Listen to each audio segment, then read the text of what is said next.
তাই সুতরাং 2021 সাল ভয়ঙ্কর সময় ছিল, টাফ সিচুয়েশন ছিল।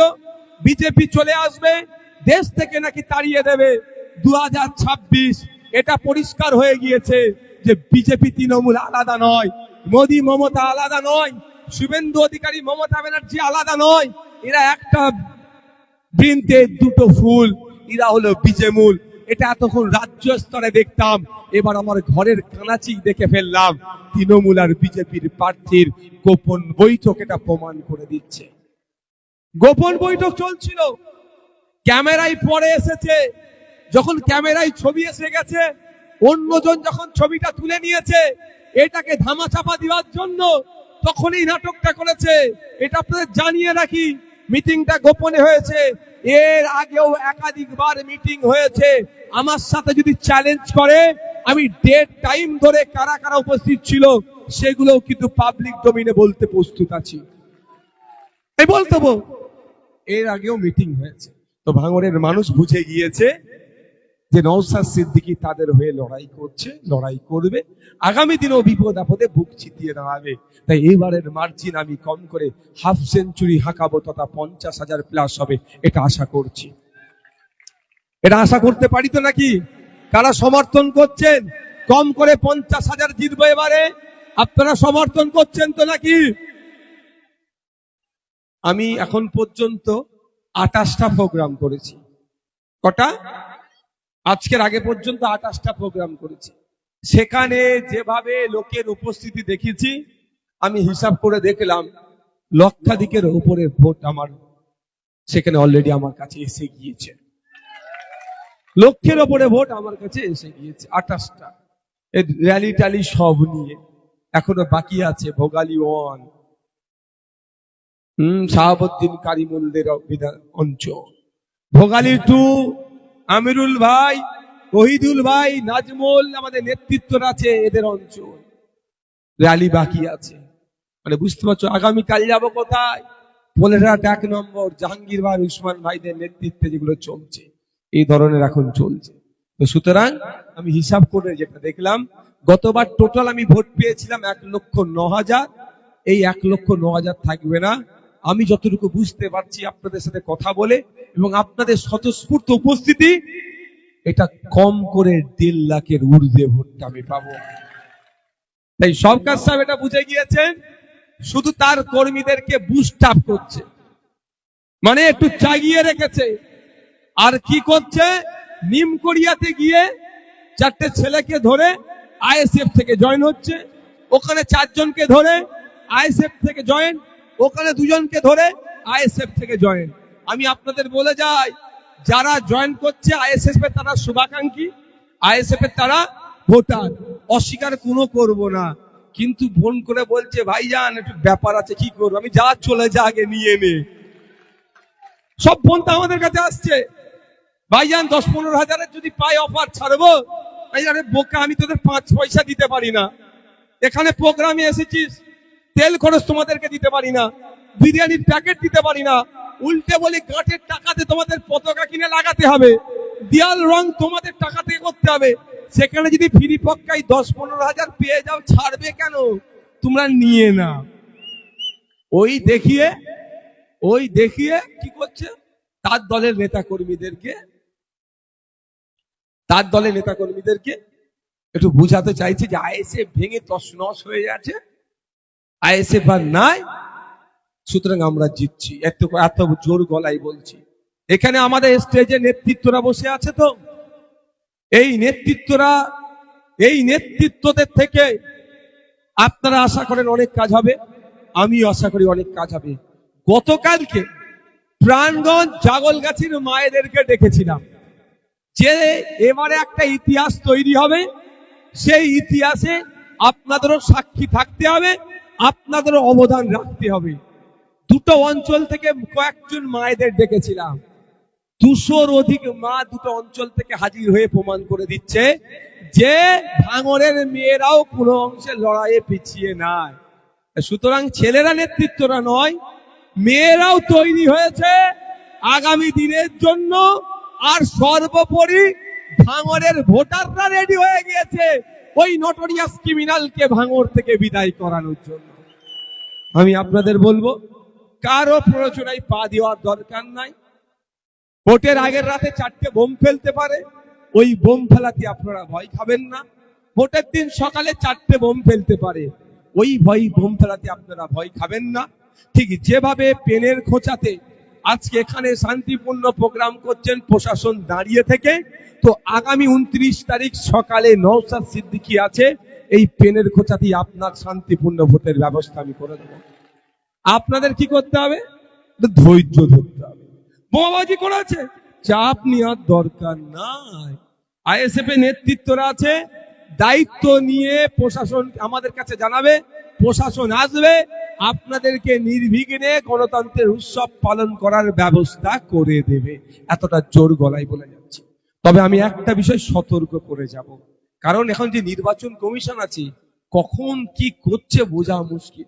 সকালে বললে এসআইআরে নিজের নাম 2002 এর ভোটার লিস্টে নাম থাকলে আর কোনো কাগজ লাগবে না। নিজের নাম নেই, ফাদার মাদার গ্র্যান্ডফাদার গ্র্যান্ডমাদারের নাম থাকলে অন্য কোনো কাগজ লাগবে না। আর দেখি বিকালে কি হয়েছে, বাপের কাগজ আছে, বাপের কাগজ দেখিয়ে ছেলে মেয়ে বৈধ ভোটার হলো, আর বাপ হয়ে গেল অবৈধ ডিলিট ভোটার। কখন কি করছে বোঝা মুশকিল এই ভোটারদেরকে। আবার বাপ 2002 এর ভোটার লিস্টে নাম আছে বৈধ, বাপের ছেলে সন্তান সে অবৈধ ডিলিট ভোটার। মানে এই চম্প চলছে। পাসপোর্ট আছে, সব কাগজ আছে, ভোট ডিলিট হয়ে গেল। কখন কি করছে বোঝা মুশকিল। আমি একটা জিনিস আতঙ্কে আছি, এটাই 2026 সালে নির্বাচনে যদি কেউ না ভোট দেয়, আর যদি কালকে ঘোষণা করে দেয় ভোটের রেজাল্টের পরে 4 তারিখের পরে যারা যারা ভোট দেয়নি, মানে তাদের কোনো অস্তিত্ব নাই, তারা ভোটার নয়, সব ভোটকে ডিলিট করে দাও, তখন বিপদ হয়ে যেতে পারে। তাই আমি অনুরোধ করবো, এটা খাম চিহ্নকে ভালো লাগলে ভোট দেবেন, না হলে দেবেন না। নোটা আছে সেখানে দেবেন, কিন্তু অনুরোধ করছি একজনও ভোটদান থেকে বিরত থাকবেন না। প্রত্যেকে নিজের ভোট নিজে দেবেন, এটা দায়িত্ব নিয়ে ভোটটা দিতে হবে, এই সতর্ক করে দিচ্ছি। দেখুন আমাদের এবারে সিম্বল অ্যালটমেন্ট হয়ে গিয়েছে, ইভিএম এর নামও এসে গিয়েছে। ভাঙড়ে এবার 2টো ইভিএম হচ্ছে, বুঝতে পারছেন তো? ভাঙড়ে এখন high voltage match, high voltage match চলছে। কেন, কিসের জন্য? একদিকে নটোরিয়াস ক্রিমিনাল যে শিক্ষা স্বাস্থ্য কর্মসংস্থানকে ধ্বংসের কথা বলছে, আর উল্টো দিকে ভাঙড়ের মানুষের আশীর্বাদ নিয়ে 21 থেকে 26 শিক্ষা স্বাস্থ্য কর্মসংস্থানের জন্য লড়াই করেছিল বুক চিতিয়ে, 17টা মামলা দিয়ে 42 দিন জেল খাটিয়ে যাকে আটকে রাখতে পারেনি, সে দেবত্ব সম্পত্তি উদ্ধারের কথা বলে, ওয়াকফ সম্পত্তি বাঁচানোর কথা বলে, ফেক এসটি সার্টিফিকেট বাতিলের কথা বলে, ওবিসি নিয়ে মুসলমানদের সাথে যে বৈষম্য হচ্ছে তার বিরুদ্ধে কথা বলে, ভাঙড়ে স্পোর্টস কমপ্লেক্সের তৈরির কথা বলে, ভাঙড়ে হিমঘর চালানোর কথা বলে, ভাঙড়ে স্বাস্থ্য কেন্দ্রের মান উন্নয়নের কথা বলে, ভাঙড়ে নতুন নতুন বাস রুট তৈরির কথা বলে, ভাঙড়ের বাপ ভাই মা বোনদের আর্থিকভাবে স্বাবলম্বী হওয়ার কথা বলে। এইদিকে একদিকে আছে, আর অন্যদিকে নটোরিয়াস ক্রিমিনাল যে ভাঙড়ের বিজয়গঞ্জ বাজারের, ভাঙড়ের চালতাবেড়িয়ার অঞ্চলের তৃণমূলের সভাপতিকে খুন করেছে, তাকে বগল দাবিয়ে নিয়ে ঘুরে। দুজনের মধ্যে লড়াই চলছে, হাই ভোল্টেজ ম্যাচ। এই জন্যই বলছি, দিল্লি থেকে কলকাতা সবাই তাকিয়ে আছে যে সরকার সাহেব কত হাজার ভোটে হারছে। তাই এই হাই ভোল্টেজ ম্যাচের জবাব আমরা হাই ভোল্টেজ ভাবেই দেব। 2টো ইভিএম আছে, একটু আপনারা বাড়িতে গিয়ে এটা কিন্তু মায়েদের প্রচার করতে হবে। হ্যাঁ, একটা ইভিএম এ 16টা নাম থাকবে, আর একটা ইভিএম এ 4টে, মোট 20টা। তো আপনারা যেটাতে 16টা আছে তার 5 নাম্বার, 1 2 3 4, 5 নাম্বারটা কার আছে? খাম চিহ্ন আছে। প্রথম দেখবেন আমার নাম মোহাম্মদ নওশাদ সিদ্দিকী লেখা থাকবে, তারপরে আমার ছবি দেওয়া থাকবে, তারপরে খাম চিহ্ন, তার পাশে একটা ছোট্ট সুইচ আছে, ওই সুইচটাতে হাত দেবেন। অন্য কোন সুইচে হাত দিবার প্রয়োজন নাই, হাত দিলে কিন্তু কারেন্ট মেরে দেবে। আসলে মজা করে বললাম, নওশাদ সিদ্দিকীকে হারাতে হবে, সেই জন্য আমার নামের মতো আরেকজনের নাম খুঁজে তাকেও দাঁড় করিয়েছে। আর আমি বলেছি ভাঙড়ের মানুষ অত বোকা নয় ভাই, ভাঙড়ের মানুষ, এই আমাদের গাজী সাহেবকে একটু সুযোগ দাও। রশিদ গাজী মহাশয় এসছেন, বাবু একটু বসতে দাও। ভাঙড়ের বর্ষিয়ান বামেদের নেতৃত্ব, তাকে আমি বসার জন্য অনুরোধ করছি, বসে। তো ভাঙড়ের মানুষকে যেভাবে বোকা বানানোর চেষ্টা করছে হবে, এটুকু বলে রাখি, গতবারও ওনাকে দেয়া হয়েছিল, গতবারও দেওয়া হয়েছিল, তখন সিম্বলটা অত পরিচিত ছিল না। 5 বছর ধরে মানুষ শুধু চোখে দেখেনি, দিলে খাম চিহ্নকে আবদ্ধ করে নিয়েছে, দিলে বসিয়ে রেখেছে। তাই ব্যানার ঝান্ডা ফান্ডা যতই ছিড়ুক না কেন, ও ভোট কেন্দ্রে গিয়ে ইভিএম মেশিনের 5 নম্বরে দেখে নেবে খাম চিহ্ন আছে, ওখানেই আওয়াজ দেবে।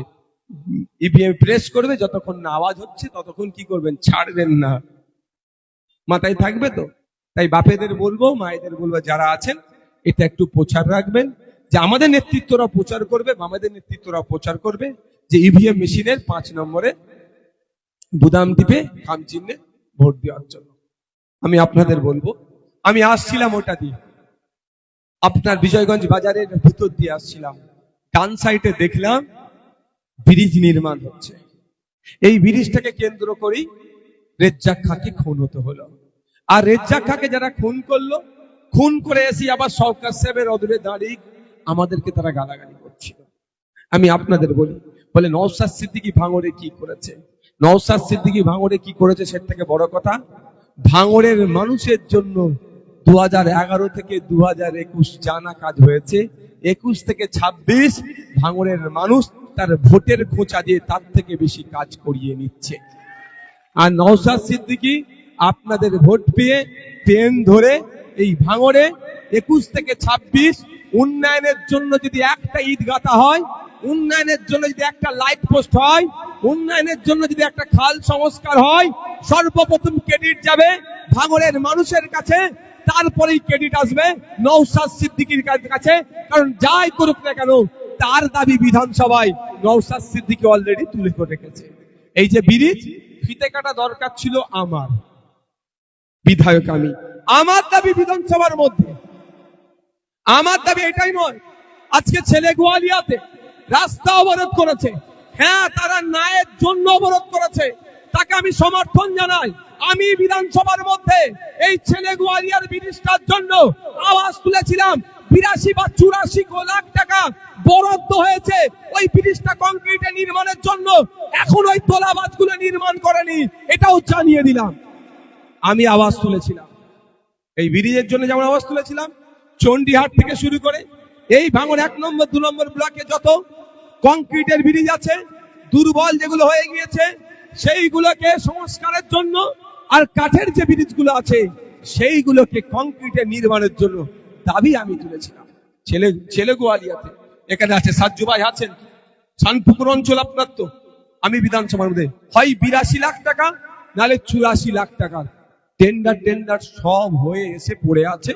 আমার মনে হয় তোলাবাজরা এত টাকা চেয়েছে, ওই নটোরিয়াস ক্রিমিনালটা আমাদের পোলেরাট 1 নম্বরের আমাদের আইএসএফ এ জয়েন্ট করেছে, তৃণমূলের ছিল পঞ্চায়েত সমিতির পঞ্চায়েতের সদস্য নাইহান্দা, তিনি বলছিলেন যে 100 টাকার কাজ করলে 35 টাকা তাকে দিয়ে দিতে হবে। হয়তো মনে হয় এই 84 বা 82 লাখ টাকার কাজটা থেকে 30-32 লাখ টাকা হয়তো চেয়েছে, কোথা থেকে এত টাকা দিবে, সেই জন্য হয়তো কাজ বন্ধ আছে। তাই আপনাদের বলবো, এই তোলাবাজকে, এই সমাজ বিরোধীকে ভাঙড় থেকে গণতান্ত্রিক প্রক্রিয়াতে আপনারা বিসর্জন দেন। প্রত্যেকটা কাজ 100 টাকা বরাদ্দ হলে 100 টাকারই কাজ হবে, সেটা আমরা সবাই মিলে বুঝে নেব, 1 টাকা কাটমানিতে বার হবে না। তাই ব্রিজটা অতি দ্রুত নির্মাণ হওয়া দরকার। এখন ভোট এসে গিয়েছে, তারা অবরোধ করেছে, আমি তাদেরকে এখান থেকে মেসেজ দিতে চাই, সেখানে 82 লাখ বা 84 লাখ টাকা অলরেডি বরাদ্দ হয়ে আছে, কাজ বন্ধ আছে, হয়তো কন্ট্রাক্টরের উপরে এত প্রেসার হচ্ছে বলে। তাই আসুন গণতান্ত্রিক প্রক্রিয়াতে ভাঙড় থেকে তোলাবাজ মুক্ত করি, ভাঙড়কে তোলাবাজ মুক্ত করি। আর যে ক্যানিং পশ্চিমকে শোষণ করেছে, ধ্বংস করে দিয়েছে, তাদের হাত থেকে ভাঙড়কে মুক্তি দিই। শুধু তাই নয়, এখানে যারা তৃণমূলপন্থী কন্ট্রাক্টররা আছেন, আমি তাদেরকেও জানতে চাই, ইদানিং কালে যত টেন্ডার হচ্ছে সব ক্যানিং থেকে নিয়ে এসে করাচ্ছে। ভাঙড়ের উন্নয়নের জন্য আমি বিধানসভায় আওয়াজ তুলেছি, মন্ত্রীর দ্বারস্থ হয়েছি, আওয়াজ তুলে যেটা উন্নয়নের টাকাগুলো বার করেছি সেইগুলো ভাঙড়ের কন্ট্রাক্টরদেরকে দিয়েও সেই অর্থে কাজ করাচ্ছে না। সেই ক্যানিং পূর্ব থেকে কন্ট্রাক্টর নিয়ে আসছে তার তোলাবাজি কাটমালিটা ভালো করে খাওয়া যাবে বলে। তাই ভাঙড়ের তৃণমূলপন্থী কন্ট্রাক্টরদের বলবো, আসুন এগিয়ে এই তোলাবাজের হাত থেকে ভাঙড়কে মুক্তি করি। প্রথম কাজ হবে তোলাবাজের হাত থেকে ভাঙড়কে মুক্ত করা। তারপরে আমরা ভাঙড়ের মানুষ গণতান্ত্রিক প্রক্রিয়ায় প্রত্যেকের রুজি রুটি আছে, সবার সাথে আমরা ইকুয়ালিটি বজায় রেখে কাজের ব্যবস্থা করব এবং সেখানে কোনো ধরনের তোলাবাজি হবে না। আপনাদের জানিয়ে রাখি, আমার এমএলএ ল্যাডের টাকা তো প্রচুর কাজ হয়েছে, আরো হচ্ছে, আমি ঠিক সময়ে উত্তর দেব। আমি যখন প্রথম এক কাজের একজনকে বরাদ দিই, সে আমাকে জিজ্ঞাসা করছে, সাহেব আপনার জন্য কত পার্সেন্টেজ রাখবো? আমি বললাম তার মানে? বললো না, অনেকে 10 নেয়, 15 নেয়, কেউ 20ও নিয়ে নেয়। আমি বললাম এই যে আমার বাবার টাকা নাকি? না, আমি ঘর থেকে নিয়ে এসে কাজ করাচ্ছি। এই জনগণের ট্যাক্সের টাকা, জনগণের জন্যই কাজ হচ্ছে, আমি এর থেকে কেন নিতে যাব ভাই? আমার পরকালের ভয় আছে। আমি জাহান্নামের আগুনে পড়তে পারবো না, আমি হারাম খেতে পারবো না। অনুরোধ এটাই যে ভাই আপনার কাছ থেকে আমি 10 পয়সা কাটমানি নেব না। কাজটা আমার সলিড হওয়া চাই, কাজটা ভালো হওয়া চাই, তার প্রমাণ আমি দেব। এমন অনেক ঢালাই রাস্তা তৈরি করেছি যার নিচে ইটের কোনো ব্যাপার ছিল না, কিন্তু নওশাদ সিদ্দিকীকে কাটমানি দিতে লাগছে না, সেই জন্য সে তার গাঁটের টাকা দিয়ে ওই লাভ কমিয়ে ভালোবেসে ইট বিচ্ছে, তারপরে ঢালাই রাস্তা হচ্ছে, যেটা ভাঙড়ের ইতিহাসে এই প্রথম। তাই আপনারা যদি মনে করেন আমার হাতকে শক্ত করা দরকার, আগামী 5 বছর আপনার হয়ে বিপদে আপদে এবং উন্নয়নে কোনো ধরনের কাটমানি থাকবে না, যদি মনে হয় তাহলে আমি আপনাদের বলবো আমার হাতকে শক্ত করুন, আমাকে জিতিয়ে বিধানসভার মধ্যে পাঠান। তবে আপনাদেরকে এটাও ভাবতে বলবো, আগামী 5 বছর আপনি ভালো থাকবেন না আপনার তোলাবাজি হবে না আপনার উপরে হিংসা হবে, টোটালটাই নির্ভর করছে এই 29 এপ্রিল ভোট দেওয়ার উপরে। যদি মনে করেন আগামী 5 বছর ধরে আপনার সাথে কেউ নোংরামি না করে, আপনার উপরে কেউ তোলাবাজি না করে, আপনার উপরে হিংসা না করে, তাহলে বলবো অন্য কোনো সিম্বলে হাত দেওয়ার দরকার নাই। আপনার মূল্যবান ভোট খাম সিম্বলে দিন। বামেদের সমর্থন নিয়ে আমরা এখানে দাঁড়িয়েছি, আমাদেরকে জিতিয়ে আবার বিধানসভার মধ্যে পাঠান। যেভাবে আপনাদের বিপদে আপদে আপনাদের সামনে বুক চিতিয়ে লড়াই করছি, আগামী দিনেও লড়াই করব, এ কথা আপনাদের কাছে আমি অঙ্গীকারবদ্ধ হলাম, প্রতিজ্ঞাবদ্ধ হলাম। আচ্ছা, এসআইআর আপনাদেরকে আমি ছেড়ে পালিয়েছি? এসআইআর নিয়ে আপনারা অনেকে যাদের ভোট ডিলিট হয়ে গেছে তারা বলুন কাউকে ছেড়ে পালিয়েছি? আমি বলেছিলাম প্রয়োজনে বিনামূল্যে আইনি পরিষেবা দেব। আপনারা বলুন আপনাদের এলাকায় আমি আইনি পরিষেবা দিয়েছি কি দিইনি? শুধু আপনার এলাকায় উকিল আমি পাঠাইনি এরকম ব্যাপার নয়, 13টা অঞ্চলে 13টা উকিল পাঠিয়েছিলাম। সেখানেও তৃণমূল কংগ্রেস নোংরামি করে ওখানে অনেক জায়গায় এই ক্যাম্প বন্ধ করার চেষ্টা করেছে। আরে সাধারণ মানুষ উপকৃত হবে, ভোট তাদের ডিলিট হয়ে গেছে, তারা নাম কিভাবে তুলবে এই যখন আতঙ্কে আছে, সেই সময় আমি উকিল পাঠিয়েছি আতঙ্ক মুক্ত করার জন্য, সঠিক পন্থাতে তার নাম আবার তোলার জন্য। তখন এরা নোংরামি করেছে, তারপরেও আটকাতে পারেনি। আমি আমাদের নির্বাচনী কার্যালয় ঘটকপুরে পরপর 2 দিন একাধিক উকিলকে 5 জন 6 জন করে উকিলকে বসিয়ে আপনাদের সমস্যার সমাধানের জন্য কিভাবে ট্রাইব্যুনাল অ্যাপ্লাই করতে হবে, আফটার অ্যাপ্লাই কিভাবে কি করতে হবে সবটাই বুঝিয়েছি। শুধু নয়, এটা নয়, এটাও বলে যাচ্ছি আগামী দিনে যদি ট্রাইব্যুনালে আপনাদের উকিলের প্রয়োজন হয়, আপনাদের বিধায়ক খামচুন্নর প্রার্থী সংযুক্ত মোর্চার থেকে আমি কন্টেস্ট করেছিলাম এবং বামেদের সমর্থন নিয়ে 21 থেকে 26 যেভাবে আপনার পাশে ছিলাম, আজকেও কথা দিচ্ছি আপনার পাশে থাকবো, আপনার হয়ে আইনি লড়াই করার জন্য। সমস্ত যত উকিল লাগবে সবটাই আমি আপনাদের জন্য আপনাদের দেবো, একটা পয়সা আপনাদের খরচ লাগবে না। এই কথাও আমি বলছি আপনাদের। কই আর কোনো কথা বলছে শওকত সাহেব যে ভোট ডিলিট হয়ে গেছে কি হবে? আমি উল্টে কি দেখলাম, ভগবানপুর অঞ্চলে লেখা আছে দেয়ালে, এসআইআর থেকে বাঁচতে গেলে তৃণমূলকে ভোট দিন। আরে ভাই, এসআইআর কোন কার সরকারের আমলে হয়েছে? নওশাদ সিদ্দিকীদের সরকারের আমলে হয়েছে নাকি যে এসআইআর থেকে বাঁচতে গেলে তৃণমূলকে ভোট দিন? তোমাদের সরকারের আমলে হয়েছে। কেন ডিলিট হলো আগে এর জবাব তোমাদেরকে দিতে হবে। 12টা রাজ্যে এসআইআর হয়েছে, কোন রাজ্যে লজিক্যাল ডিসক্রিপেন্সি ছিল না, কোন রাজ্যে আন্ডার অ্যাডজুডিকেশন ছিল না, কোন রাজ্যে এই ধরনের তথ্য দেখাতে পারবে না। গড়ে মুসলমানদের নাম ডিলিট করেছে, মতুয়াদের নাম ডিলিট করেছে, হিন্দু সমাজের একটা মানুষ অংশের নাম ডিলিট করেছে, কোন রাজ্যে দেখাতে পারবেন না। পশ্চিম বাংলায় তাহলে হলো কেন? সেই কথাই আছে না, সরকার না চাইলে হয় না। তাই পশ্চিম বাংলার সরকার চেয়েছে, ভয় দেখি আপনার ভোটটা নেবো, তাই ডিলিট করতে সহযোগিতা করেছে বিজেপি তৃণমূল মিলে নির্বাচন কমিশনকে। তাই আমরা এখানে দাঁড়িয়ে প্রতিজ্ঞাবদ্ধ হচ্ছি, এর জবাব আমরা ভোটের মাধ্যমে দেব। আগামী দিনে নওশাদ ভাই আর আপনাদের আছে, এই লড়াই করে আপনার অধিকার আপনাদের ফিরাবে। আজল হচ্ছে। তাই বন্ধুগণ, আপনাদের কাছ থেকে আশাটা করতে পারি তো। আচ্ছা, একটা টাইম স্বল্প, আমি একটা কথা বলি। আচ্ছা, 5 বছরে আপনাদের কাছ থেকে আমি 1 টাকা তোলাবাজি করেছি, 1 টাকা দুর্নীতি করেছি? কাউকে সার্টিফিকেট দিয়ে টার্টিফিকেট দিয়ে বলেছি আমাকে টাকা দাও, নাহলে সার্টিফিকেট দেবো না? বলতে পারবে? উল্টে এখানে ছিল কি, 21-এর আগে পঞ্চায়েতের সদস্য সার্টিফিকেট দিলে 500, 1000, 1200, 2000 টাকা দিতে হবে। এটা পুরো খতম করে দিয়েছি তো। হয়েছে? তা আমাকে পুরস্কার তো দিতে হবে। আপনাদেরকে পুরস্কার দেবেন আমাকে? আপনারা বলছেন আমি ভালো ছেলে, আমার নামে কোনো দুর্নীতি নেই, আমার নামে তোলাবাজির অভিযোগ নেই, তাহলে আমাকে পুরস্কার তো দিতে হবে। আমাকে পুরস্কার দেবেন? আমার পুরস্কার হচ্ছে এতটুকুই, ভাঙড়কে সারা বাংলা ফলো করুক, এটা আমার পুরস্কার। পারবেন দিতে? তাহলে এই গুন্ডাম, মস্তান, সমাজ বিরোধী যে নটোরিয়াস ক্রিমিনালটা এখানে ভোটে দাঁড়িয়েছে, জোড়াফুল যাকে দাঁড়িয়েছে, তাকে ব্যাপকভাবে পরাজয় করে ক্যানিং পূর্বে পাঠিয়ে দেন। রাজ্যের মানুষকে বার্তা দেন যে কেউ কোন গুন্ডা, মস্তান, সমাজ বিরোধীকে দাঁড় করালে তাকে ভাঙড় ভোটে জেতাই না। ভাঙড় রক্তপাত, হানাহানি চাই না, ভাঙড় রক্তদান, শান্তি চাই। এই বার্তাটা দিতে পারবে রাজ্যের মানুষের কাছে? এটাই হবে আমার পুরস্কার। 2021-এ যেটা করেছেন 2026-এ ফলো করছে। আজকে দিকে দিকে কি বলছে? ভাঙড় 2 তৈরি করব, ভাঙড় 2 তৈরি করব। 2021-এর মতো ভুল করব না, ভাঙড়কে অর্থাৎ ফলো করছে। আর 2026-এ নটোরিয়াস ক্রিমিনালটাকে হারিয়ে ক্যানিং পূর্বে আমরা পাঠালে 2031 সালে সারা রাজ্যের মানুষ বলবে, যে কোনো রাজনৈতিক দল হও না কেন, যদি খুনি বদমাইশ শয়তানকে বা রাজনীতিক ভোটে দাঁড় করাও, তোমার যত ভালোই তুমি দল হও না কেন, তাকে আমরা হারাবো। 2031 সালে কিন্তু এই আওয়াজটা তুলবে সারা রাজ্যে। তাহলে ভাঙড়কে ফলো করবে। 21-এ যা কাজ করেছেন 26-এ ফলো করছে। 26-এ আমরা ইতিহাস তৈরি করব, 31-এ ফলো করবে।